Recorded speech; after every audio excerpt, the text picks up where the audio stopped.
तो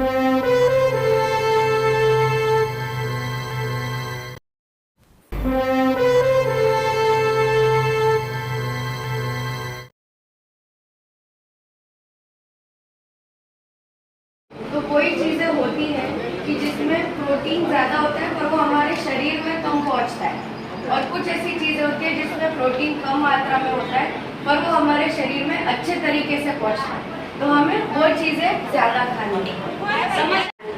ओके, तो सब्जियों में जैसे सर ने आपको बोला ही होगा कि डायलिसिस पे रहते हैं तब पोटेशियम बढ़ता है, फॉस्फोरस बढ़ता है, तो ये हमारे खाने से ही बढ़ता है। और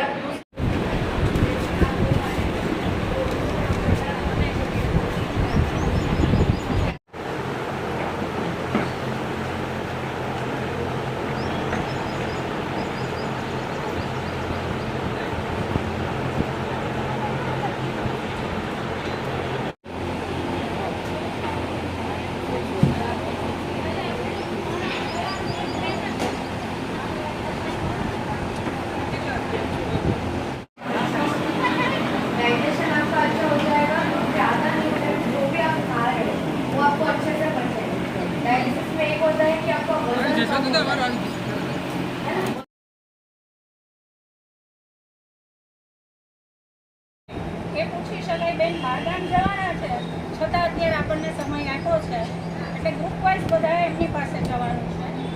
બેન છે મૈત્રેયીબેન શાસ્ત્રી, એ માનસિક તકલીફના ડૉક્ટર છે.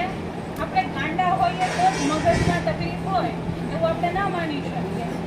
આપણે ઘરમાં જે પ્રશ્નો થાય છે, દર્દી થાક્યો હોય, એના ઘરવાળા એના કરતાં વધારે થાક્યા હોય, આર્થિક તકલીફ હોય, ઘરવાળાએ આપણને છોડી દીધા હોય, એવા બહુ પ્રશ્નો આપણા દર્દીઓ સાથે છે. લાંબી બીમારી પણ ઘણીવાર તકલીફો લાવે. અમુક ટ્રાન્સપ્લાન્ટ પછીની દવાઓથી પણ પ્રશ્નો મારી ઉંમરવાળે કે બહાર જવાના નથી. બેન 15-20 લોકોના ગ્રુપમાં જનરલ પહેલાં સમજાવશે, આપણે કાગળ પણ આપશે. 2-3 વાર સેશન એટેન્ડ કરશો તો તમને બધું પાકું થઈ જશે. એ સિવાય કોઈને પર્સનલી વધારે ફોસ્ફરસ રહેતું હોય કે પોટેશિયમ રહેતું હોય એ પર્સનલી બેનને પછી પૂછી શકે કે મને કેમ આ તકલીફ વારંવાર થાય છે. નીલોભાઈ છે જ આપણી સાથે, અને ગયા વખતે આપણે 25 કેમ્પ પૂરા કર્યા ત્યારે ઘણા બધા લોકો જે આપણી સાથે જોડાણા એમને નીલોભાઈનું બહુ છે. તેમને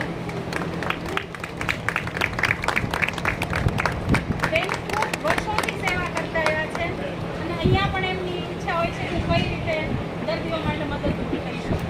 એટલે આ ઉંમરે પણ એ ખૂબ દોડે છે, એ બહુ મહત્વની.